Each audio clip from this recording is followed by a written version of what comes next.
Quero desde já, mais uma vez, agradecer ao carinho de todos vocês, ao carinho da nossa CEBESP, toda a atenção, não só a mim, mas a todos nós. Agradecer ao meu querido amigo, pastor Emanuel Shoa, nosso maninho, pela confiança, por ter aberto essa oportunidade. E agradecer porque eu sei que vocês vão orar agora por mim, por minha vida, pela minha família. Está em oração desde já, pela nossa igreja, pelos desafios do ministério pastoral. E eu também assumirei esse compromisso de orar por todos vocês. Amém e amém. Como é que a gente consegue responder a pergunta que eu tenho certeza que pelo menos uma vez por mês os pastores se fazem? Afinal de contas, qual é a nossa vocação central? Para o que Deus nos chamou, pastor Manu? Qual é a nossa atividade mais fundamental? Em que nós devemos investir mais o nosso tempo, a nossa energia, o nosso foco, a nossa atenção, o nosso serviço, o nosso estudo? Eita, pergunta difícil. Eu não tenho uma resposta completa ainda, toda, total, mas algumas impressões o apóstolo Paulo nos deixa. Graças a Deus que o apóstolo Paulo falou sobre esse assunto. Amém por isso. E graças a Deus que o apóstolo Paulo, ele mostrou isso na vida dele, na sua ação, no seu ministério. Então ele espalha essa resposta em alguns livros que ele escreveu. Mas eu quero destacar em especial hoje essa ideia dele no livro de Gálatas. Se você quiser acompanhar comigo a leitura, Gálatas capítulo 4.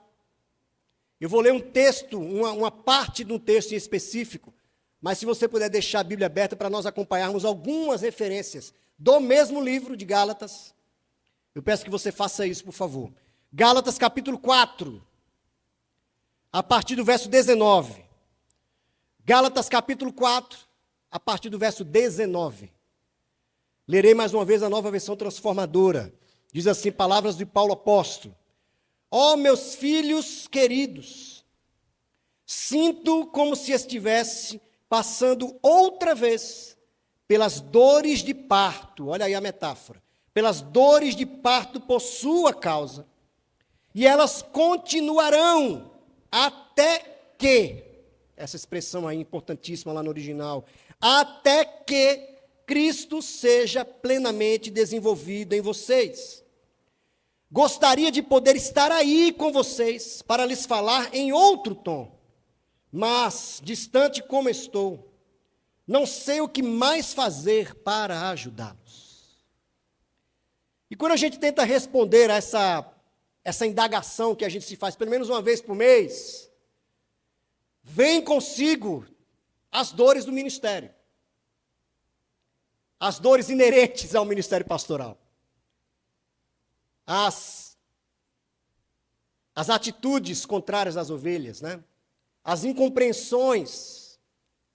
Então, enquanto a gente vai tentando entender a nossa vocação, ao mesmo tempo somos afetados pelas questões não resolvidas dos membros, pelas expectativas irreais, ilusórias, pelas projeções. Quem nunca passou pela situação de um membro projetar o seu próprio pai em você? As questões não resolvidas da paternidade dele em você. Eu estava 2 semanas atrás, conversando com um membro da nossa igreja, que deixou a igreja. Quem nunca, né, passou por isso? Qual pastor que nunca passou por isso? De ter ali alguém que você abençoou, apoiou, ajudou, investiu, abriu portas. Mas ele senta na sua frente e diz, pastor, estou indo embora por isso, isso e isso. Inclusive, aquilo que eu queria ter visto em você, eu não vi. Só faltou ele dizer assim, você não é pastor. Uau, legal. Depois de tudo que a gente viveu, quase 6 anos de convivência. Mas tá bom, você tem o direito de achar o que você quiser. Não preciso concordar com tudo, mas você tem o direito de achar o que você quiser. E aquele momento ali de sofrimento, você sofre porque você perde alguém. Porque alguém simplesmente vai para outra igreja e diz assim, lá eu vou encontrar aquilo que eu não consegui encontrar aqui. Naquele pastor, sim, eu vou encontrar o que eu não vi em você. e você se dilacera por dentro, né? Uau! Não consegui amar como eu queria ter amado. Mas aquele momento ajudou ainda mais eu me indagar. Mas e aí, qual é a nossa vocação? Para o que Deus essencialmente chama um pastor? Qual é o fundamento, o âmago do nosso chamado, da nossa vocação? Então Paulo diz aqui, Paulo vai responder aquilo que me parece, gente, pelas leituras bíblicas, pelos livros, pela observação, por mais de 20 anos em ministério pastoral. Paulo vai então colocar aqui algo que talvez poucos membros das igrejas estão prontos para aceitar, para entender, para compreender, para absolver. Porque há um imaginário popular no meio evangélico acerca da figura do pastor. Então o pastor, ele quase que se resume, e ainda mais hoje em dia, né? O pastor Manu nos brindou com esse aspecto do mundo contemporâneo, na sua fala, na sua palestra. E eu fiquei pensando o seguinte, vejam se vocês concordam comigo. O que é que sobrou para o pastor? Porque, olha, hoje em dia, você está doente de alma, o cara procura quem? O cara da sua igreja, da minha igreja, o terapeuta. Não é assim? Estou doente de alma, estou em crise. Terapeuta, é o psicólogo. Não é o pastor, é o psicólogo. Ah, não, é mais grave ainda, eu estou doente da mente. Psiquiatra, tomar remédio. Nada contra, certo, gente? Sem nenhum julgamento aqui a priori. Tomar remédio. Ah, não, eu preciso dar uma bombada na minha carreira. O coach. Eu vou atrás do coach. Tem coaches realmente profissionais trabalhando nisso. Para ajudar você a ascender na carreira, a observar sua agenda, a melhorar sua produtividade. O coach. Ah, não, eu preciso realmente de um pastor. TikTok. Eu preciso de um pregador. Olha, eu estou precisando de uma palavra de tal tipo. O cara vai procurar no Instagram, no YouTube, a sequência lá, o portfólio de pregadores do YouTube. Vai no TikTok. A pergunta é, o que é que sobrou para nós?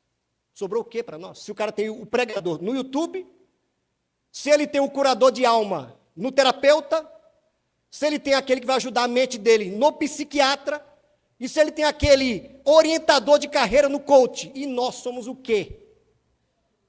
Apaga incêndio. É isso que a gente é. É isso. E olhe lá, às vezes, né? É o apaga incêndio. Pastor, estou com um problema no carro aqui, você consegue vir me ajudar? Você virou apaga incêndio, nós viramos apaga incêndio. É isso que nós viramos. Você reduziu, meu amigo, a sua vocação a resolver problemas de urgência das pessoas. Falei, cara, eu não estudei para isso, meu Deus.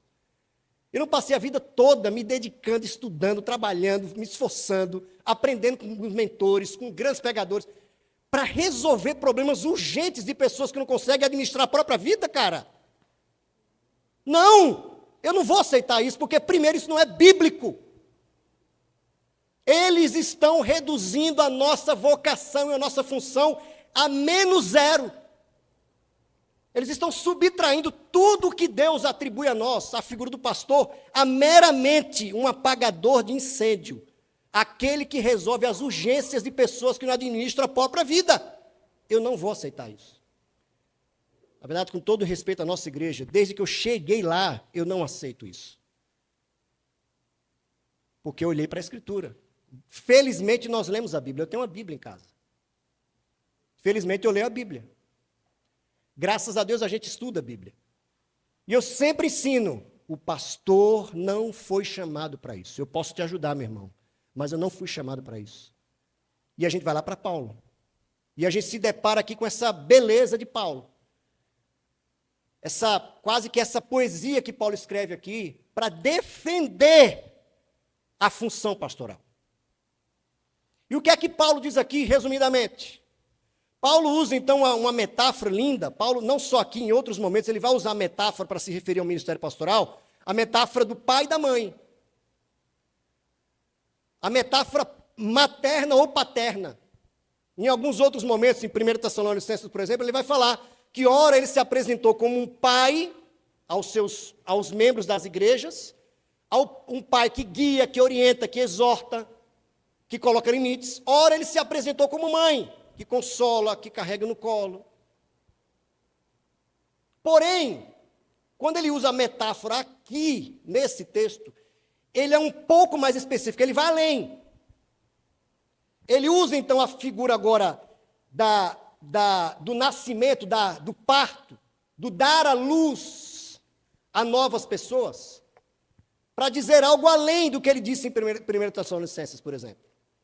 Ele vai dizer, portanto, aqui, que a figura do pastor, a vocação principal do pastor, guardem isso agora, gente, é formar Cristo nas pessoas. Essa é a principal função do pastor. Não é apagar incêndio.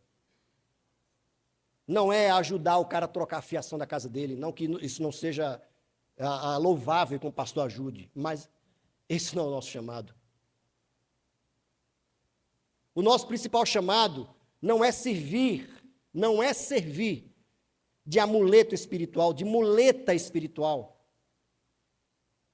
O nosso chamado não é ser objeto da transferência de responsabilidade espiritual dos membros para você, para mim. Nós não somos isso. Infelizmente, por causa dessas falas minhas e posturas minhas, a gente perde pessoas, infelizmente perde pessoas, que não compreenderam ainda que o processo de formação espiritual cabe a todos nós. É o pastor abençoando, guiando, auxiliando, equipando, ajudando, suportando, treinando, equipando, capacitando, para que o povo de Deus seja formado em Cristo. Esse é o maior sonho dos apóstolos para os povos das igrejas. É esse o maior sonho. Então, o texto não me deixa mentir, gente. É bom a gente abrir o texto e expor. A vantagem da exposição bíblica é essa. O texto está diante de nós. Paulo está dizendo aqui. Então, Paulo, vocês conhecem o contexto de Gálatas. Eu não vou explicar tudo aqui. Aqui tem estudantes da Bíblia, estudiosos da Bíblia. Mas Paulo está diante de um impasse aqui, nas igrejas da Galácia. Ele está diante de um impasse. Ele diz lá no início de Gálatas, olha, vocês começaram tão bem. Vocês começaram a caminhada cristã, a jornada cristã tão bem. Vocês começaram pela graça, que é o caminho correto. Pela graça. É o Espírito Santo quem capacita vocês à jornada. Vocês começaram bem, vocês entenderam muito bem. Como é que vocês se perderam? Onde foi que vocês se perderam? Começaram, então, vocês sabem, a simplesmente viver do esforço meramente humano. Então, Paulo diz aqui que ele está de novo sentindo as dores de parto, exatamente por isso. Ele sentiu primeiramente as dores de parto, para dar luz ali ao primeiro nascimento daquele povo, mas agora ele estava de novo sentindo dores de parto, porque o povo precisava voltar para o caminho, para continuar em rumo à maturidade. Então ele diz, olha, eu queria estar perto de vocês aí para a gente falar pessoalmente, mas eu vou escrever só. Só escrever já é suficiente para lembrar vocês de que o projeto, o evangelho é o mesmo. Ele diz lá também no início de Gálatas, mesmo se um anjo descer do céu e tentar mostrar outro evangelho para vocês, seja anátema. É o mesmo, é a mesma boa nova, pela graça. Então Paulo diz agora, olha, estou de novo como uma mãe. Olha a metáfora materna aqui. Mas como uma mãe, em que sentido, gente? Isso é muito importante de nós discernirmos. Muito importante. Porque eu fico me perguntando o seguinte, eu sempre me pergunto sobre isso. Quando o Senhor Jesus Cristo vier buscar a sua igreja, e Ele vier perguntar para nós, pastores, líderes, o que nós fizemos pela igreja dele, o que é que nós vamos responder? Que tipo de igreja Jesus espera que nós entreguemos a Ele quando Ele vier? A sua própria noiva. Que tipo de igreja é? Uma igreja que apenas realiza eventos? Uma igreja onde o pastor, ele está quase morrendo literalmente, porque ele não tem tempo nem para a família dele, nem para si mesmo, nem para estudar, porque ele virou o apaga-incêndio da estrela, porque ele esqueceu o centro da sua vocação, ele tem medo, na verdade, de reclamar a sua vocação, porque ele tem medo de perder o emprego. Que tipo de igreja Jesus espera que nós entreguemos a Ele? Eu me faço essa pergunta quase todo dia, toda semana. Que tipo de igreja eu quero apresentar a Jesus? Eu não tenho todas as respostas, mas algumas delas já estão aqui na mente borbulhando. Eu não quero entregar a Jesus uma igreja de bebês espirituais. Uma igreja onde eu faço tudo por todos. Eu não quero esse tipo de igreja. Deus tem sido tão misericordioso, gente, tão bondoso. Eu repito, não tenho vergonha de dizer isso. Nós perdemos pessoas que não compreenderam o que nós estamos querendo dizer. Nós não compreenderam esse pastoreio que é bíblico, onde o pastor equipa e todos se pastoreiam. Está lá na Bíblia, aconselhai-vos uns aos outros, perdoai-vos uns aos outros, abençoai uns aos outros. É bíblico. Alelon, a mutualidade, uns aos outros. Está lá na Bíblia, gente. O corpo funcionando. Não é o pastor assumindo todos os dons. O pastor tem alguns dons, uma função. Ele treina o povo para que todos façam a obra do ministério junto com ele. Gente, eu não estou inventando nada, está tudo no Novo Testamento. Paulo deixou todas as recomendações. Basta a gente ter coragem de seguir. Então, qual é a igreja que eu quero apresentar a Jesus? Uma igreja onde todos têm consciência do seu papel diante de Cristo. Todos. Todos estão crescendo, amadurecendo. Então, Paulo continua. Eu quero ler de novo, para ficar bem cravado em nosso coração. Eu sofro de novo as dores de parto por causa de vocês, e elas continuarão, até que Cristo seja plenamente desenvolvido em vocês. Esse até que, ele diz respeito a uma longa jornada. Então, evidentemente, Paulo era sábio o suficiente para perceber que esse até que é até a volta de Cristo, realmente. Nós sentimos dores de parto pelas pessoas. Nós estamos sempre nesse processo de ver as pessoas crescendo, amadurecendo. Então, a gente vibra quando a gente vê um casamento sendo restaurado, a pessoa entendeu o papel dela. Nós vibramos com isso. Nós vibramos como uma pessoa entendeu a centralidade do perdão na vida cristã. Ela aprendeu a perdoar. Então, formar Jesus uns nos outros é a grande prioridade da igreja. E a grande prioridade da vocação pastoral é facilitar esse processo na igreja local. Um forma Jesus no outro. Nós vamos crescendo dessa forma. Um formando Cristo no outro. Um abençoando o outro. Um fortalecendo o outro, um encorajando o outro. Você vai perguntar assim, Riva, mas Paulo responde sobre o que é essa formação em Jesus? Como é se tornar igual a Jesus? Ele fala, ainda em Gálatas, capítulo 5, a partir do verso 22. Texto também conhecido de todos nós. Eu quero ler a partir do 22, que diz assim, então, olha, a Gálatas 5, 22. Mas o Espírito produz este fruto: amor, alegria, paz, paciência, amabilidade, bondade, fidelidade, mansidão e domínio próprio. Não há lei contra essas coisas. Ou seja, a lei não tem o que dizer de nada sobre isso aqui, porque ela sabe que diante do que o Espírito fez, ela não é nada. É como se a lei reconhecesse que ela fraquejou diante do poder do Espírito. É como se a lei aplaudisse o Espírito. Você conseguiu o que eu não fui capaz de fazer. É como se a lei estivesse conversando com o Espírito. A lei não tem o que dizer disso. Viver pela graça, no poder do Espírito. É isso que nós estamos ensinando semanalmente às pessoas. Aí Paulo continua e diz: aqueles que pertencem a Cristo Jesus crucificaram as paixões e os desejos de sua natureza humana. Uma vez que vivemos pelo Espírito, sigamos a direção do Espírito em todas as áreas da nossa vida. Não nos tornemos orgulhosos, provocando e invejando uns aos outros. O que é que eu imagino que seja a igreja? Eu gosto de trazer algumas imagens na minha mente sobre o que é a igreja. E uma das imagens que eu trago à mente é como se a igreja fosse um laboratório das virtudes. A igreja é o grande laboratório das virtudes cristãs. Essas virtudes que eu apontei aqui agora, que Paulo fala: amor, alegria, amabilidade, bondade, domínio próprio, mansidão, lealdade, fidelidade, fé. Então a igreja é assim, o pastor vai equipando, vai apoiando, vai ajudando, como ao mesmo tempo sentindo as dores de parto, desejando, orando, se esforçando, para que a igreja compreenda isso, e um vai ajudando o outro a isso aqui, a vivenciar as virtudes cristãs, as virtudes do Espírito Santo. Então, gente, em resumo, a igreja é isso. A gente pode fazer evento, eu amo fazer evento. A gente pode fazer reforma em prédio, mas tudo isso aponta para algo muito maior. É o que está acontecendo na vida das pessoas. Elas compreendendo o chamado que Cristo fez a cada uma. De nascer cada dia para Cristo. De amadurecerem cada dia em Cristo. De vivenciarem essas virtudes aqui.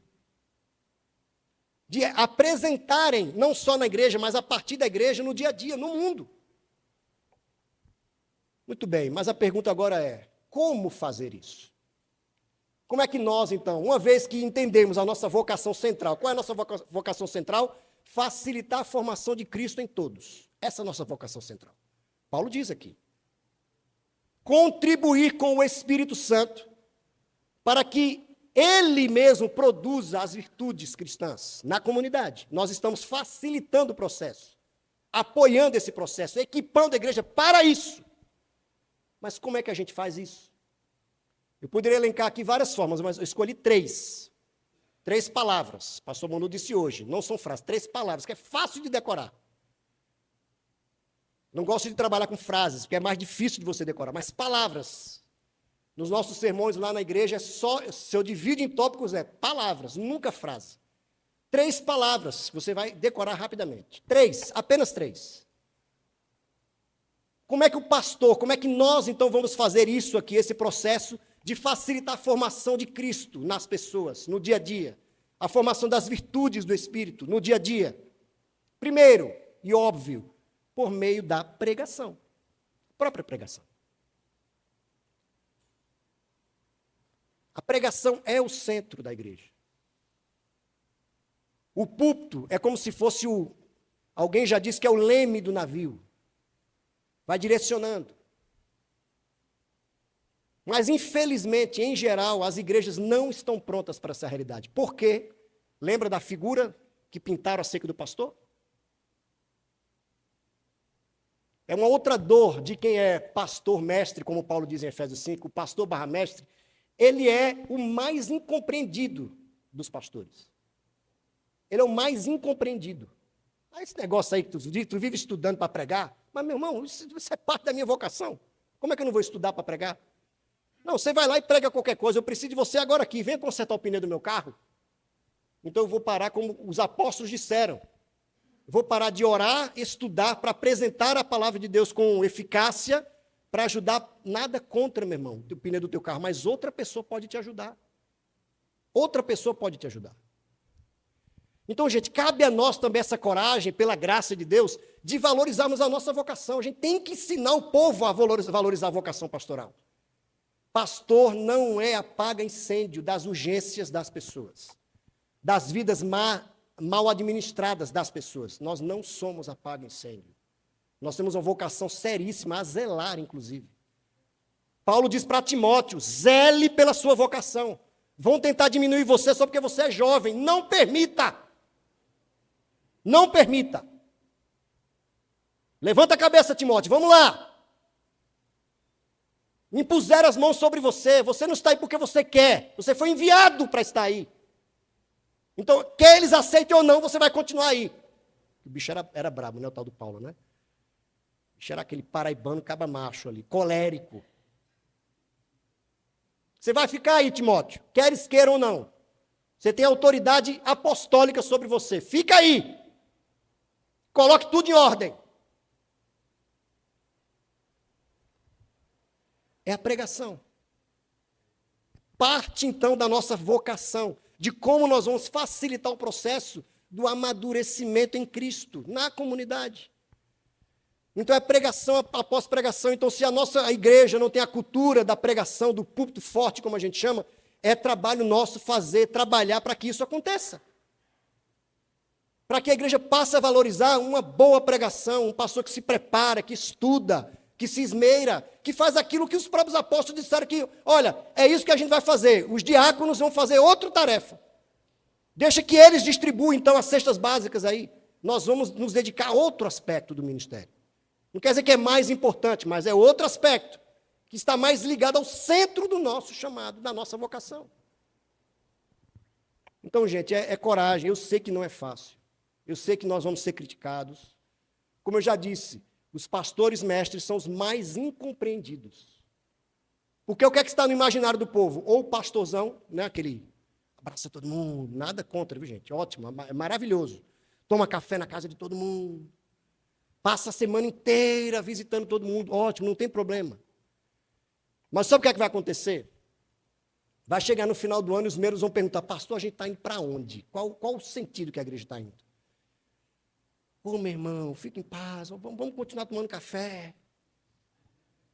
Fique em paz, está tudo resolvido. O pastor Manu disse hoje assim, olha, nós investimos tempo também pensando no CNPJ. A igreja também é uma instituição religiosa. Ela presta serviços religiosos à sociedade. Você tem que pensar estrategicamente a posição da igreja no bairro, na sociedade, na cidade. Pela graça de Deus, que são os milagres, gente, milagre mesmo. É fruto da graça de Deus. Nada é mérito meu, de verdade mesmo. Eu sei que é fruto da graça de Deus. Nós chegamos lá na igreja, a nossa igreja já tem quase 60 anos, vai completar agora em julho, a Igreja Batista Unido do Brás, quase 60 anos. Chegamos lá para um processo, a igreja, o pastor anterior, o querido pastor Paulo Dasso, havia morrido de câncer, um câncer agressivíssimo que ele teve na língua. Então, depois de 3 anos lutando contra o câncer, Deus o levou.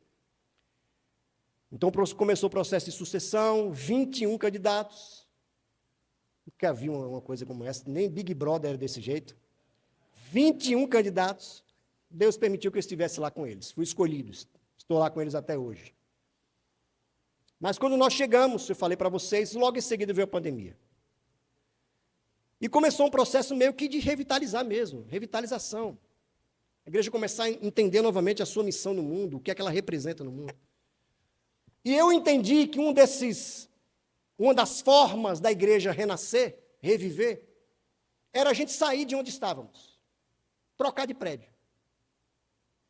Mal cheguei, já queria, vamos fazer isso, eu acho que a gente tem que sair desse prédio, vamos sair daqui. Ou a gente vende tudo aqui, o aluga e vai para outro lugar, um lugar mais estratégico. Resumindo, não foi o que Deus quis, literalmente.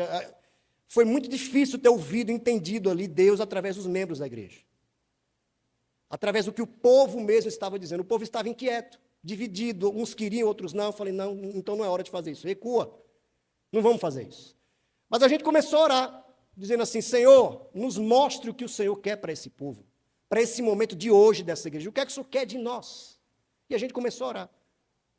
E Deus começou a falar conosco. Deus começou a clarear, abrir a mente, abrir os caminhos. E tudo isso por meio da pregação. A pregação foi balizando, organizando, formando a mentalidade, formando a nova visão das pessoas, a nova visão da igreja, do que a igreja tem que ser para a sociedade, para o mundo. Então nós entendemos, vamos ficar aqui e vamos abençoar a nossa região, onde a igreja está agora, no bairro, no entorno. É isso? É isso. Então vamos entrar no bairro de verdade. A igreja já está lá há quase 60 anos. Tem vizinhos da igreja que não sabiam nem que ali era uma igreja. E eu não estou exagerando, gente. É literalmente isso. Há quase 60 anos. Tem uma vizinha de frente, que frequenta outra igreja batista. Tinham vizinhos próximos, metros de distância. Ah, isso aqui é uma igreja? Que bom. Eu falei assim, gente, como é que vocês estão aqui há quase 60 anos? E se a igreja deixasse de existir hoje, não faria diferença alguma. Como é possível isso, gente? Vamos trabalhar, vamos entrar no bairro. E Deus foi dando as estratégias. Eu lembrei de novo o que o pastor Manu disse hoje. Vai surgir do meio do povo as ideias. Deus não usa só o pastor, Deus usa o povo. O Espírito está se manifestando na igreja, não é só no pastor. O Espírito dá dons à igreja, não é só o pastor. Então, uma pessoa disse assim, pastor, por que você não vai na reunião do Consegue? O que é Consegue, meu irmão? Não sei nem o que é Consegue. De verdade, não foi, eu confesso a minha ignorância, eu não sabia o que era um Consegue. O que é Consegue? Eu vou fazer o que em Consegue, meu irmão? Aí depois que eu entendi, o Consegue é um braço do Estado de São Paulo e está espalhado por todo o Estado de São Paulo. É um apoio do Estado de São Paulo à segurança das regiões, dos bairros, por isso que é Conselho de Segurança. Que trabalha a segurança mesmo, literalmente, trabalha as benfeitorias, a limpeza, a iluminação, a estrutura do bairro, e assim por diante. Tá bom, meu irmão, vamos lá, vamos para essa reunião aí. E começamos a frequentar a reunião do Consegue. A única igreja. Consequentemente, um único pastor. E começamos a entrar na vida do bairro, a entender os problemas do bairro.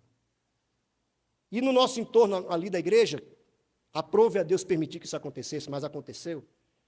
Quem conhece um pouco ali a região do Belenzinho sabe, nós estamos na Valdemar Dória, é paralela a Celso Garcia. Literalmente paralela, uma rua abaixo da Celso Garcia. Da nossa igreja a gente vê o Templo de Salomão. Já pensei muitas vezes em imitar, não, não brincando, gente. Mas dá para enxergar mesmo as colunas do Templo de Salomão, assim, dá para enxergar. De Macedo uma vez deu chau, assim. Estamos lá. Mas o que é que acontece? A Prefeitura de São Paulo fez o quê? Vamos colocar abrigos da Prefeitura ali perto da Celso Garcia. Os abrigos mesmo, para ajudar moradores de rua que não têm onde morar. Então colocaram a metros da nossa igreja, metros. A Valdemar Dória está aqui, colocaram aqui na Marcos Arruda, ao lado, 2 abrigos de homens. Qual foi a consequência? Eles têm onde morar, mas não têm trabalho. Eles têm onde dormir à noite, mas não têm o que fazer o dia inteiro. Ficam perambulando pela rua, usando droga, bebendo. E ficam na porta da igreja. Falei, cara, o que é que eu vou fazer agora, meu Deus? Deus, o Senhor sabe por que é que a gente está aqui. Eu digo assim, Deus, o Senhor sabe que eu quis sair daqui. O Senhor sabe. A culpa não vai ser minha. Eu quis tirar a igreja daqui. O Senhor sabe que eu quis. Então, ninguém aqui jamais vai poder dizer, o pastor Riva não observou isso. Eu observei sim, porque eu quis sair. Não saímos porque Deus não quis. Resumindo, o que é que está acontecendo hoje? A comunidade está reconhecendo a benfeitoria que a igreja tem feito a esses moradores. Porque eles estão começando a frequentar os cultos da igreja, no domingo.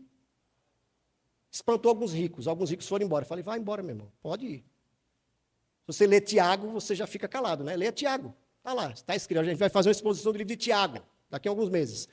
Se entrar uma pessoa com pedras preciosas, com traje, não sei o quê, você disser, sente aqui na área VIP. Entenderam, né? Pensei que não fosse entender. Entenderam? Na área VIP, senta aqui na área VIP. Mas chega um maltrapilho, um cara do abrigo, um cara de chinela havaiana, todo maltrapilho, e você disser, senta nesse outro lugar aqui, que é menos privilegiado que aquele, o que é que vocês serão?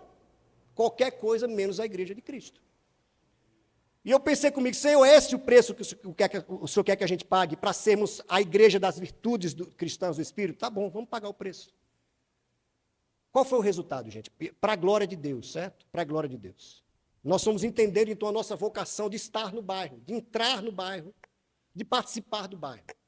Repito, somos a única igreja, eu sou o único pastor a fazer parte de um Consegue. A igreja foi ganhando tanto a graça, a simpatia da sociedade, como diz lá em Atos dos Apóstolos, né? Foram ganhando a simpatia da sociedade. Que recentemente, a ex-presidente do Consegue, porque houve eleição agora recentemente, a ex-presidente do Consegue disse assim, pastor Rivanildo,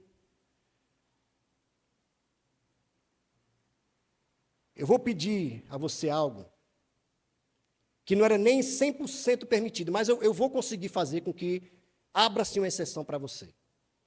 Por causa das benfeitorias da igreja, do que vocês têm feito pela comunidade, acolhendo essas pessoas, apoiando o Consegue, vocês estão sempre nas reuniões, pensando no bairro, na melhoria da comunidade, eu vou convidar você para ser membro efetivo do Consegue. Uau! Ou seja, tem uma cadeira cativa dentro do Conselho de Segurança ligada ao Estado de São Paulo para poder dizer como o bairro pode ser melhor. A maneira como o bairro pode melhorar, a maneira como a sociedade pode resolver os problemas do bairro. Eu falei, meu Deus, o senhor faz coisas que a gente não consegue entender. O senhor sabe que eu queria sair daqui.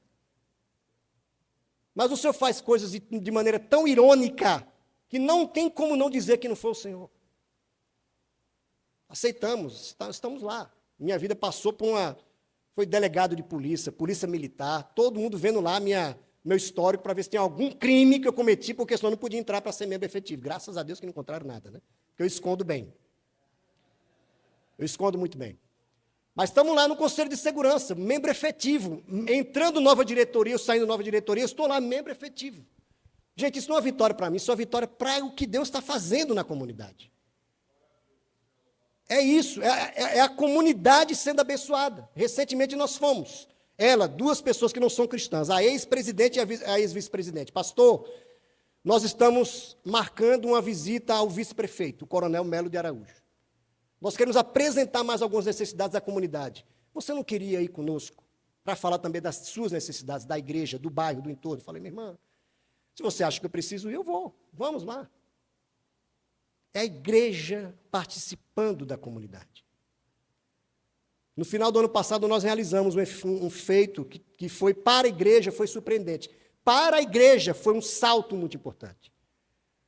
Vocês querem, então, atuar na comunidade? Queremos, pastor. Vocês estão entendendo que Deus quer que a gente fique? Queremos. Então, vamos lá.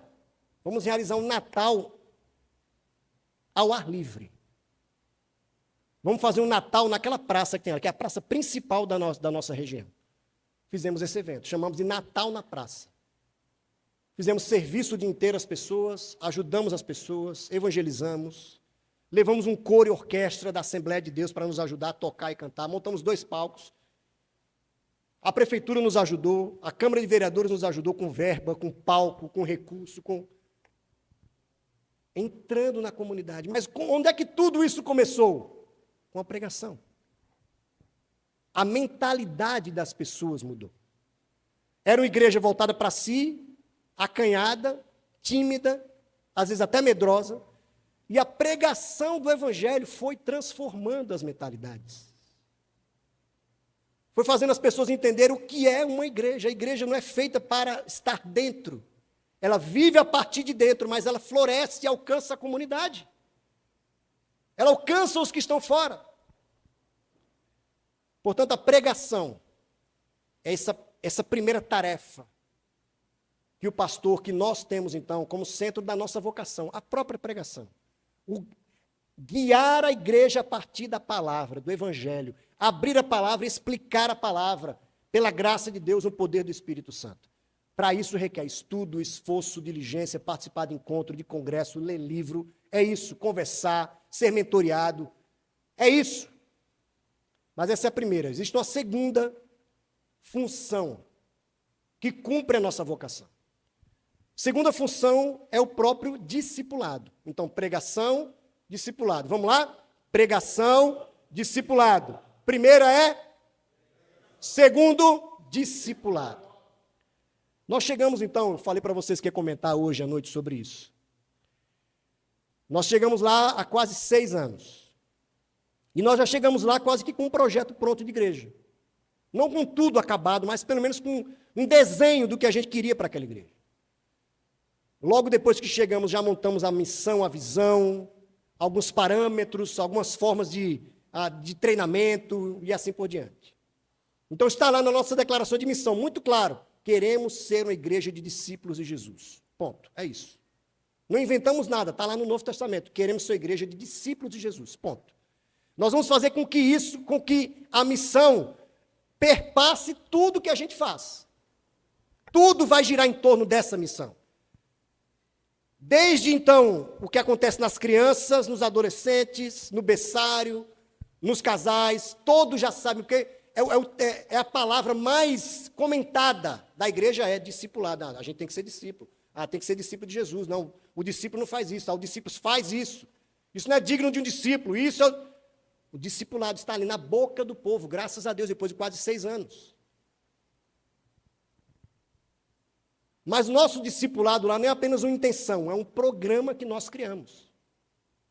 Não do zero, nós nos inspiramos em um pastor que plantou uma igreja do zero, lá em Atlanta, nos Estados Unidos, e depois de muitos anos se tornou uma das maiores igrejas dos Estados Unidos, e ela é baseada em discipulado. A Igreja Presbiteriana Perimeter, em Atlanta. Então o pastor Randy Pope, que é o plantador dessa igreja, hoje já é aposentado, ele estava há semanas atrás aqui no Mackenzie, aqui na Universidade Presbiteriana Mackenzie, fazendo um congresso exatamente sobre isso, sobre evangelização e discipulado. Então vocês vão concordar comigo, gente, que a nossa cultura em geral evangélica é o quê? Ganhar almas para Cristo, né? A gente só fala nisso, né? Vamos ganhar alma para Cristo. Uma vez eu estava falando num congresso, lá na Liberdade, na Igreja Batista da Liberdade, sobre discipulado. Eles fizeram um simpósio de discipulado e convidaram lá 3 preletores, o Arival Dias Casimiro, o Rafael Abdala e eu. Estávamos lá, para os 3 para falar de discipulado. E eu fiz um desafio lá às pessoas, levante a mão aqui. Levante a mão. E tinham pessoas idosas lá. Quem é fruto, alguém que seja fruto das grandes cruzadas evangelísticas do Billy Graham. Quem aqui é fruto das grandes cruzadas evangelísticas? Ninguém levantou, óbvio. Não só por uma questão de idade, mas por uma questão quase óbvia. E o Billy Graham sabe disso, gente, porque ele reconheceu no fim da caminhada dele. Perguntaram assim para Billy Graham, se você tivesse que mudar alguma coisa, o que é que você mudaria? Eu teria investido em 12 pessoas. Ele disse isso, eu teria investido em 12 homens, como Jesus fez.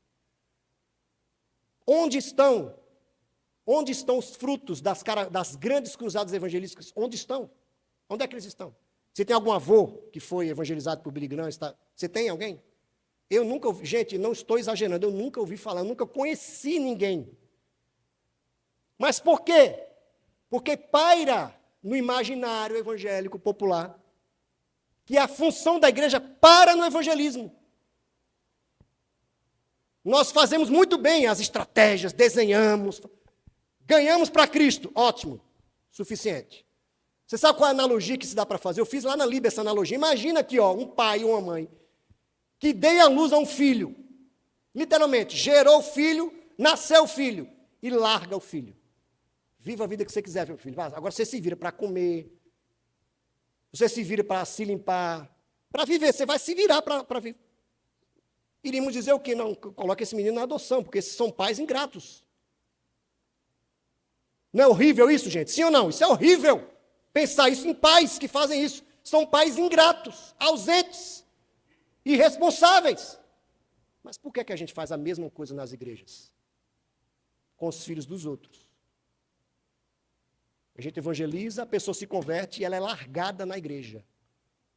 Porque nós paramos no evangelismo. A gente não continua. Não existe discipulado. Que é o que Jesus mais falou.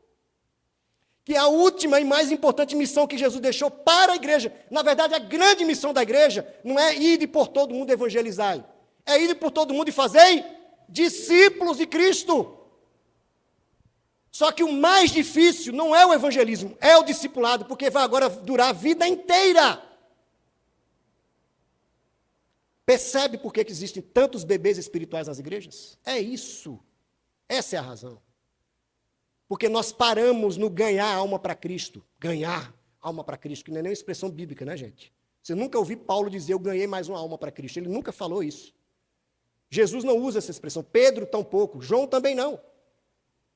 Ganhar uma alma para Cristo, meu irmão, você tem que discipular pessoas de todas as nações, que é o que Cristo disse.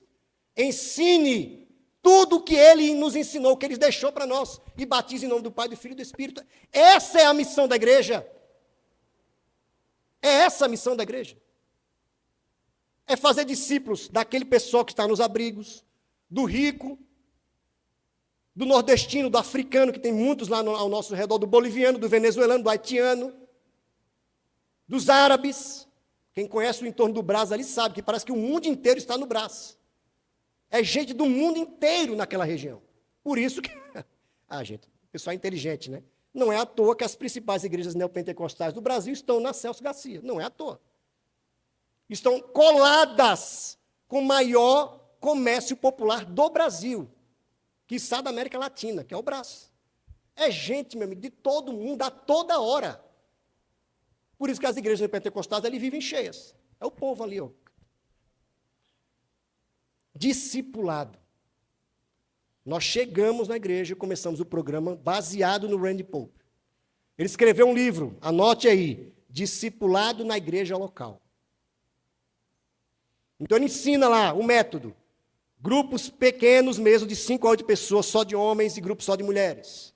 Comece treinando toda a sua liderança na visão do discipulado. Fizemos isso, toda a liderança passou. Aí da liderança fomos estendendo para as outras pessoas. Todo mundo vai ter que passar pelo processo. Estamos longe ainda de conseguir toda a igreja, mas estamos no caminho. As pessoas já estão entendendo que é nesse processo de discipulado que elas vão crescer em Cristo. E vocês sabem, gente, como é que a gente multiplica o pastoreio na igreja? Exatamente treinando pessoas para discipularem umas às outras. Gente, eu não estou inventando a roda. Eu não estou reinventando nada, eu não tenho genialidade nenhuma. Isso está no Novo Testamento, está na Bíblia. E por que a gente não segue? Está lá escrito. Paulo diz para Timóteo, invista do jeito que eu fiz com você, faça agora outros homens e mulheres que são idôneos, para que eles façam com outros. É a multiplicação do discipulado. Eu sempre digo lá na igreja, sabe como é que o movimento de Jesus continua? Sabe como é que o movimento de Jesus não vai parar nunca? A partir do momento que a gente discipula uns aos outros. É assim que o movimento continua. Gente, o discipulado é o coração da igreja. Não é uma atividade a mais, uma atividade qualquer. Não é uma atividade que você pode escolher ter ou não. É o coração da igreja, é o discipulado. É ajudarmos as pessoas a amadurecerem em Cristo. Mas por que a gente não quer fazer? Porque dá trabalho. Dá muito trabalho ajudar as pessoas a perceberem o rancor no coração delas. E foi nesse processo de discipulado que eu disse para vocês que ia falar também de uma experiência que nós tivemos. O pastor Riva só fala de discipulado, negócio de processo de perdão, de restauração, de reconciliação, de cura, de um irmão perdoar o outro, abençoar o outro, carregar o fardo um do outro, orar um pelo outro, aconselhar um ao outro. Eu quero ver agora, quando o bicho pegar, se ele vai fazer mesmo o que ele está dizendo. E aconteceu. Há 2 anos atrás, mais ou menos, 2 anos e pouco atrás. Um levante aconteceu na igreja, um levante. Mais de 30 pessoas se levantaram. A gente não quer mais esse pastor aqui. Se levantaram para tirar a mim e o pastor de juventude da igreja. O Lucas Estécio, o Lucão. Se levantaram mesmo, armaram. Felizmente, primeiro a graça de Deus não permitiu, e também a maioria da igreja já tinha sido renovada. Então, muita gente já tinha vindo de fora, muita gente. Desejosa de viver essa visão. A gente quer esse negócio aí, de ser discípulo. A gente quer aprender a ser discípulo. A gente quer essa igreja. O pessoal gente foi se convertendo, a gente foi batizando, foi discipulando já os nossos convertidos. É isso. Se converteu, venha. Batizou-se, vem aqui. Vamos para o discipulado agora. Vamos aprender a viver Jesus. Bora. Não tem tempo a perder não, meu irmão. Vamos lá. Você tem que aprender logo, antes que você comece a ganhar os vícios da igreja. Esses vícios dos crentes velhos, que só dão trabalho. Nem se envolva com os crentes velhos. Vem para cá, deixa eles lá, vem para cá. O pessoal só reclama ali, ó, só reclama, nem vive Jesus mais. Já parou de dar fruta há muito tempo. É mais batista que crente, é essa a verdade.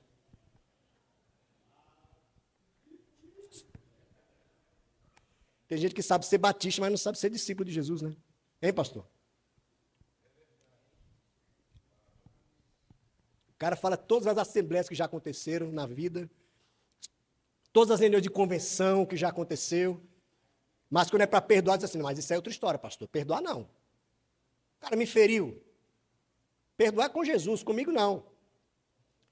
E uma dessas pessoas que estavam nesse levante aí, que foi difícil, gente, foi difícil. Foi um período muito difícil, muito sofrido para a minha família. Era um rapaz que comia na minha mesa, eu comia na mesa dele. Éramos amigos pessoais. Amigos pessoais. Os nossos filhos eram amigos, caminhavam juntos. E por conta de uma decisão que eu tomei, que não foi decisão nada do outro mundo, foi uma decisão pensando no melhor do ministério, de um dos ministérios da igreja. Ele, inflamado também por outras pessoas, se levantou contra. e começou a militar contra. Ele foi, inclusive, o pivô de tudo.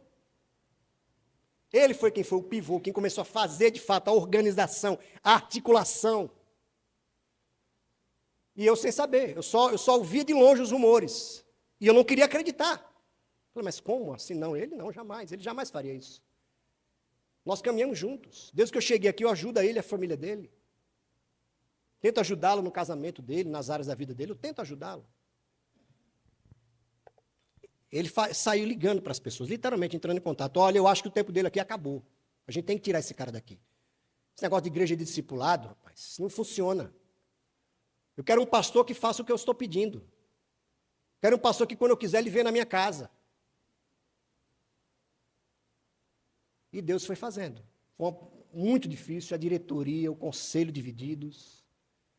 E a gente tentando resolver aqui e ali, e gente se levantando, aquele cheiro de inferno na igreja, literalmente, cheiro de inferno. Falar para o capeta estar aqui, dançando aqui na igreja. Não foi fácil. Continuamos pregando o Evangelho.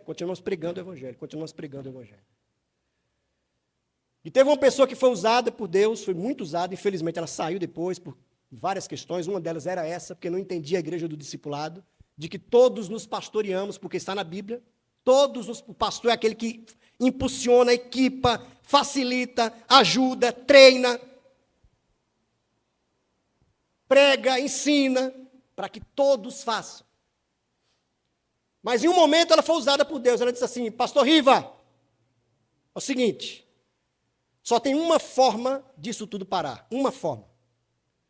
Só tem uma maneira de você fazer com que, literalmente, as trevas cessem, para que as trevas não continuem a reinar na igreja, que está reinando. Falei, qual é, minha irmã? Você pedir perdão a essas pessoas. Falei, você está brincando, né? Como é que eu vou pedir perdão a essas pessoas? Olha o que é que elas estão fazendo. Fulano de tal, eu vou pedir perdão. Ele que se levantou contra, ele que articulou tudo isso. Como eu vou pedir perdão a ele, minha irmã? Você está louca? Porque paraibano é assim, briga, depois faz. Assim é paraibano. Não vou fazer, aí bate. De jeito nenhum. Mas eu falei assim, minha irmã, eu não concordo com você, mas eu prometo que vou orar. Eu vou orar sobre isso. Mas eu não concordo. Deixe registrado aí. Você está errada. E orei. E eu falei assim, Senhor, se esse é o preço que eu tenho que pagar, para que essa igreja entenda que essa igreja é de Jesus, que Jesus tem que reinar aqui, que a glória de Cristo tem que ser o centro, eu vou fazer. Vai doer muito, mas eu vou fazer. E saí pedindo perdão a vários deles. O que é que eu fiz, meu irmão, contra você? Se eu tiver feito alguma coisa que te magoou, me perdoe. Não foi minha intenção. E quando eu cheguei para ele, para esse meu amigo, aí a conversa foi mais íntima, né? Mais de coração para coração. Falei, cara, como é que você fez isso, cara? Você não pensou nos meus filhos? Você não pensou na minha vida, na minha esposa, que você conhece, a sua esposa é amiga da minha esposa. Como é que você não pensou nada disso? E baixava a cabeça e dizia, é verdade, eu errei. Resumindo, nós nos perdoamos. Foi um processo bonito de restauração. Um mês depois que a poeira baixou, um mês depois, guardem isso. Um mês.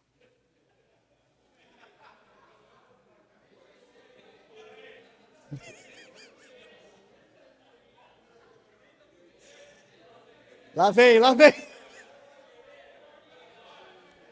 Ele descobriu, um mês depois, ele descobriu que estava com metástase.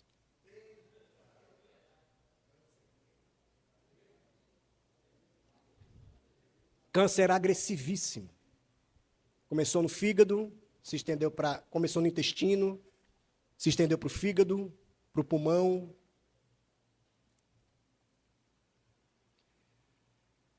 Há 3 meses atrás, fizemos o sepultamento dele. 3 meses atrás. No culto de despedida dele foi uma comoção generalizada, porque ele era muito querido meu, inclusive. Eu sou amigo da família dele até hoje. Até hoje somos amigos queridos. No sepultamento dele, eu acho que nem no falecimento da minha mãe, até minha filha disse, papai, como é que você chorou mais no culto fúnebre do tio Alexandre do que no da sua mãe? Falei, Rebeca, porque envolveu muita coisa. Muita gente perguntou para mim, inclusive, por que é que você chorou tanto? Eu falei, meu irmão, porque houve perdão. Porque nós fomos maduros o suficiente para um olhar para o olho do outro e dizer, você me feriu, meu irmão. Eu confiei em você. Você me traiu. Mas eu perdoo você. Nem eu sabia que eu o amava tanto. Nem eu sabia. Mas eu acredito que aquele momento, aquele culto fúnebre ali, todo mundo chorando e se alegrando ao mesmo tempo. Eu fiz uma grande homenagem a ele, inclusive, do fundo do meu coração, chorando, mas tentando falar sobre ele, sobre a nossa caminhada juntos, sobre o processo que Deus gerou, a restauração de Deus na nossa relação. E eu sempre dizendo isso, que isso sirva de testemunho para todos nós. A igreja é isso. Nós vamos errar. Não esperem de mim perfeição e eu não vou esperar de vocês da mesma forma. Mas nós podemos nos perdoar. É assim que Jesus cura a igreja. Porque o centro da mensagem cristã é exatamente reconciliação. Vamos então testemunhar sobre a reconciliação. Lembra o que eu falei hoje sobre a encenação? Como é que a gente encena a nossa pregação? É assim, meu irmão, é na dor mesmo. Eu não queria perdoar esse cara, eu queria que ele morresse mesmo. Aí. Lá do fundo do coração foi, cara, vai-te embora, cara. Mas Deus vai trabalhando em nós. Vocês estão achando que Paulo também era especialista em perdão? Olha as cartas lá dele. O cara, às vezes, irado ali, irado. Mas Deus trabalhou nele. Vários estudiosos dizem que Paulo começou uma forma no ministério dele, ele encerrou de outra forma, rendido a Cristo completamente. Dizendo de maneira poética, a minha vida está encerrando, eu estou sendo derramado como sacrifício de libação diante de vocês. Estou encerrando a carreira e guardando a fé. Esse foi Paulo. Se Paulo não foi perfeito, meu irmão, o que dirá de mim? Se Paulo aprendeu a perdoar na caminhada, o que dirá de mim, que sou um mero mortal? Esse homem foi, para mim, o grande herói do cristianismo, depois de Jesus. Eu tenho dois grandes heróis depois de Jesus, Paulo e Agostinho de Hipona, são meus dois grandes heróis. Então aquilo ali, gente, eu tenho certeza, virou uma chavinha na igreja. Eles entenderam. Vira e mexe nos bastidores com o pessoal das antigas, eu digo assim, lembra o que aconteceu? Não de morrer, viu, gente? Não. Ó, você só entende errado as coisas, tá vendo aí?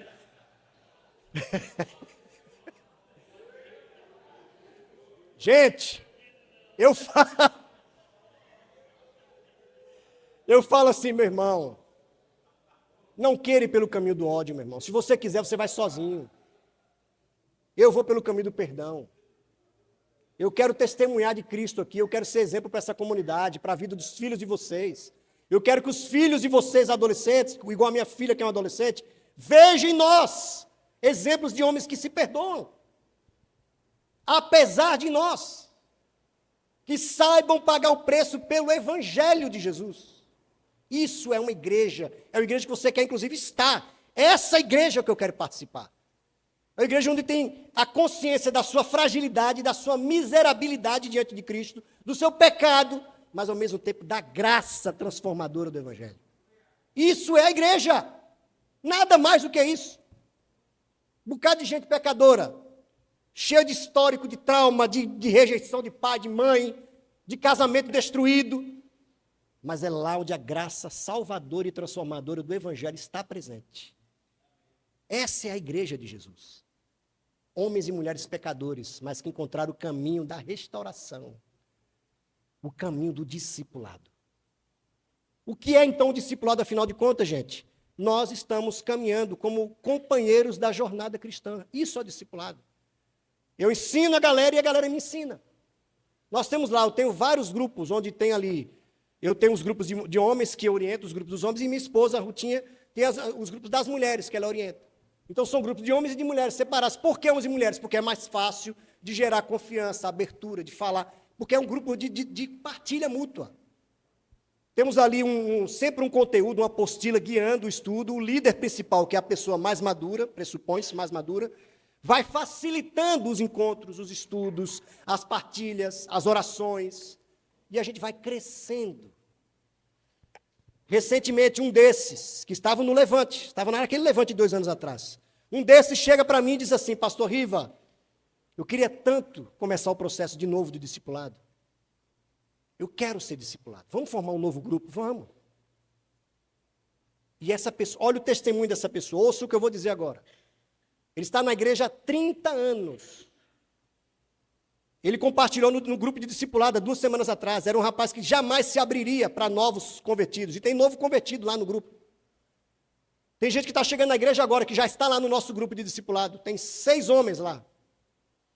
Ele disse assim: hoje eu compreendo, hoje eu consigo entender que eu passei 30 anos sem dar frutos nessa igreja. 30 anos. Sem dar fruto nenhum. 30 anos. Hoje eu compreendo que eu só era um religioso. Eu simplesmente entrava e saía. Entrava e saía. E é um dos ricos da igreja. Hoje ele consegue compreender. Está tentando transmitir isso para o filho dele agora. Meu filho, é ser discípulo de Jesus. Isso é o que importa. É carregar a sua cruz dia a dia. O pastor não vai fazer tudo por nós. Ele tem a função dele. Nós temos a nossa. Lembra o que é que Jesus diz? Cada um tome a sua própria cruz. Cada um e me siga. É o que nós temos enfatizado praticamente domingo após domingo. Eu não posso levar por você, meu irmão. Você tem a sua parte. Cada um tome a sua cruz e siga Cristo. Ponto. Terceiro, quais são esses vetores, então, que vão conduzir da nossa vocação? Pregação, discipulado e, por fim, aconselhamento. Um ajuda o outro, um apoia o outro. Mas se eu pudesse destacar aqui o aconselhamento, eu diria assim: a minha filosofia de ministério é a seguinte: aconselhamento é parte do discipulado, não é isolado. Essa cultura da terapia, inclusive tem um livro muito interessante, se você quiser se aprofundar um pouco mais nesse assunto, A Imaginação Terapêutica, do Philip Rieff. Esse livro é muito importante, gente. Ele fala como a sociedade se tornou psicologizada, terapeutizada. Philip Rieff, e nem cristão ele era, certo? A Imaginação Terapêutica, Philip Rieff. Compre esse livro e lê esse livro, vai ser importante para o seu ministério. Então, essa ideia da terapia, como nós conhecemos no mundo moderno, ela não está tão presente na Bíblia, viu, gente? Essa ideia do pastor, quase um pastor / psicólogo, nada contra pastor que tem psicologia, eu acho que ajuda muito. Se você puder fazer, faça. Mas essa figura do psicólogo isolado, que pega uma pessoa isoladamente e vai trabalhando ela ali por anos, essa figura não está na Bíblia. Isso é importante dizer. O aconselhamento na Bíblia, ele é muito mais ligado ao encorajamento para que a pessoa vença as lutas do pecado e ela siga no discipulado. É tanto que a palavra mais usada para discipulado no Novo Testamento é ligada exatamente a encorajamento, a exortação. Essa palavra usada lá. Então, o nosso papel não é a gente passar, às vezes, anos e anos, tentando ajudar a pessoa isolada do corpo, sem dar fruto, só tentando ali cuidar das feridas dela, às vezes ajudando ela a lamber as feridas dela por anos e anos. E ela não dá fruto algum. Ela não está inserida no corpo. Lembra aquela ideia do que, às vezes, um membro quer o pastor só para ele? Eu só vou na igreja se o pastor vier na minha casa, se vier me visitar, então não venha. Pode ficar aí. Então não venha. Desculpa, viu, gente? Mas é isso. Tem crente que precisa aprender a ser discípulo de Jesus. A gente visita lá, claro que visita, mas em casos específicos. A pessoa está muito doente, a pessoa não pode vir à igreja, é diferente. Tem um querido irmão da nossa igreja que está com câncer também. Eu levo ceia para ele. É diferente de um crente rebelde de anos, cabeça branca, nunca deu fruto, Esse pastorzinho que chegou agora aí, ó. Eu só vou na igreja se ele vier na minha casa. Então tá bom, você fica aí, eu fico aqui. É assim.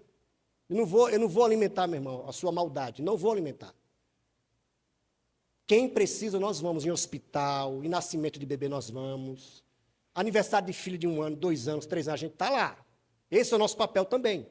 Participar da vida da comunidade.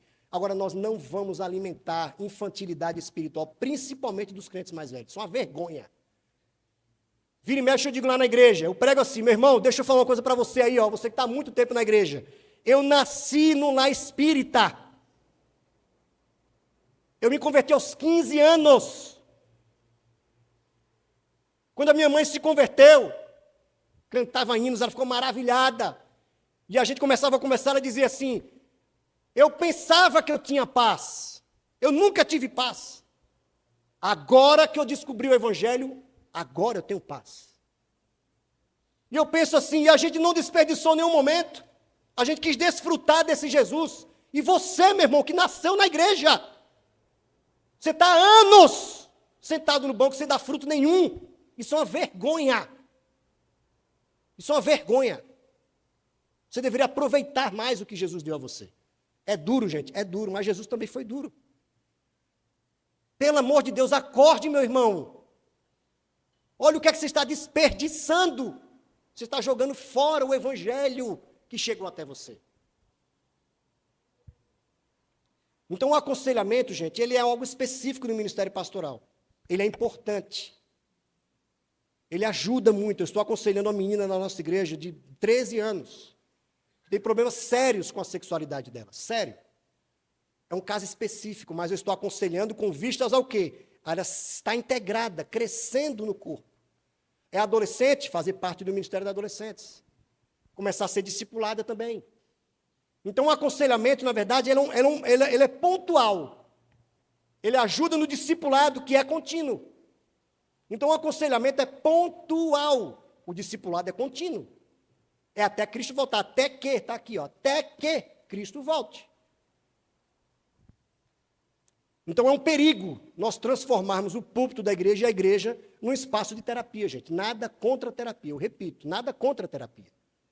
Mas a igreja é um espaço onde você cresce e dá frutos. Onde você está ali para servir uns aos outros. Ah, pastor, eu não posso servir porque eu estou muito ferido. Meu irmão, a gente se cura ao servir. Se você for esperar ser curado para você poder servir, talvez você nunca vai servir. Porque nós sempre teremos feridas na alma. O Henry Nouwen tem um livro muito bom que fala sobre isso. Ferido que cura. Ferido que cura. Esse é o nome do livro. Henry Nouwen. Onde ele fala exatamente isso. Jesus vai usar suas principais feridas, sim, as feridas, para curar outras pessoas. É assim que ele faz. Lembra do grande apóstolo Paulo? É nas minhas fraquezas que o poder de Deus se aperfeiçoa. É nas minhas fraquezas. É quando eu estou fraco lá no chão. É quando estavam lá me caluniando, querendo que eu saísse da igreja, inclusive, onde eu me vi mais forte em Cristo. Minha esposa às vezes me pergunta, onde é que você encontrou forças? Não sei. Foi a graça de Cristo.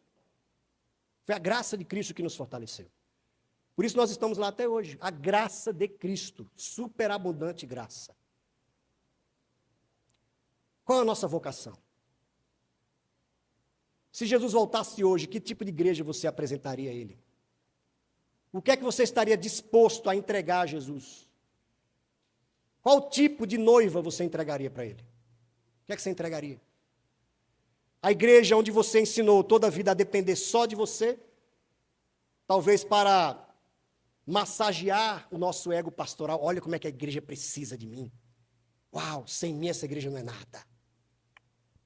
Ou você está disposto a apresentar diante de Cristo uma igreja pelo menos mais madura de quando você chegou lá, mais consciente do seu chamado, da sua vocação, inclusive, como povo de Deus.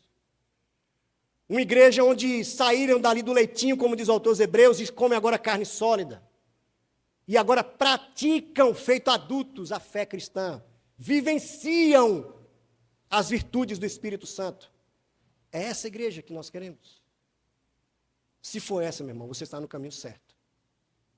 Bem-vindo, vamos juntos. Vamos orar uns pelos outros sobre isso. Mas isso é muito sério. Nós não podemos brincar com a nossa vocação. Para o que Cristo chamou você, meu irmão? Você consegue responder isso? Vamos orar. Baixa a sua cabeça, fecha os seus olhos.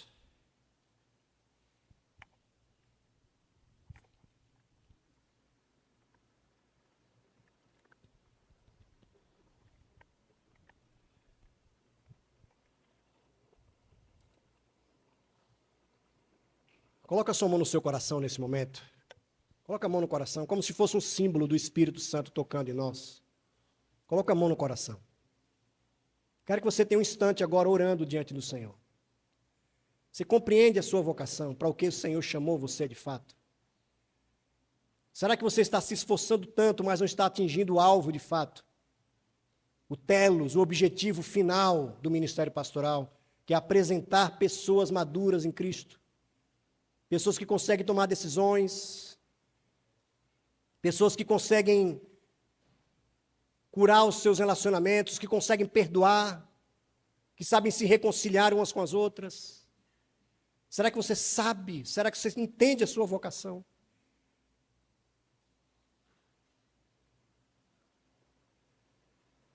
Se você nessa noite, em nome de Jesus, deseja caminhar no centro da vocação pastoral, deseja aqui que nós oremos uns pelos outros agora, nos fortalecendo em Cristo, para que a gente se encoraje, que a gente não tenha medo de seguir de fato a nossa vocação, para o que o Senhor Jesus nos chamou de fato, apresentar pessoas maduras em Cristo. Para isso a gente prega, a gente discipula, a gente aconselha. Se você está disposto a ir nessa caminhada, mesmo que seja árdua, mesmo que você tenha que pagar um preço muito alto, um preço às vezes de perseguição, de calúnia, de má compreensão, mas se você está disposto a isso de fato, vamos orar juntos, fique de pé no seu lugar, se você quer aceitar esse desafio, se você quer aceitar de fato o centro da sua vocação, fique de pé no seu lugar, vamos orar juntos. Senhor, no nome de Jesus, a começar por mim, Senhor, sou tão falho, Pai, o Senhor sabe das minhas limitações, o Senhor sabe dos meus pecados que me assediam, o Senhor sabe o quanto eu preciso da graça, superabundante graça. O Senhor sabe disso. Mas não deixe, Senhor Deus, que a gente desvie da nossa vocação, do centro da vocação. Apresentar pessoas maduras em Cristo. Apresentar pessoas maduras em Cristo. Foi para isso que o Senhor nos chamou. Nos ajude, Senhor Deus, a termos coragem, a bolarmos estratégia, a pensarmos, sonharmos, mas nunca perdendo o foco de vista, nunca perdendo. Nos ajude, Senhor. Eis-nos aqui, nos encoraje nessa noite. Obrigado por esse ambiente aqui acolhedor, esse ambiente de encorajamento, de apoio mútuo. Que o Senhor continue abençoando esse congresso. Obrigado pelos organizadores, obrigado por cada um deles. Obrigado pelo pastor Maninho, que o Senhor continue abençoando a vida dele, a sua família, sua igreja. Derrame graça sobre ele, coragem, força sobre ele. É assim que nós oramos, Senhor, gratos ao Senhor, porque o Senhor nos ouve. Em nome de Jesus, em nome de Jesus. Amém e amém, amém. Obrigado, gente. Glória a Deus. Amém.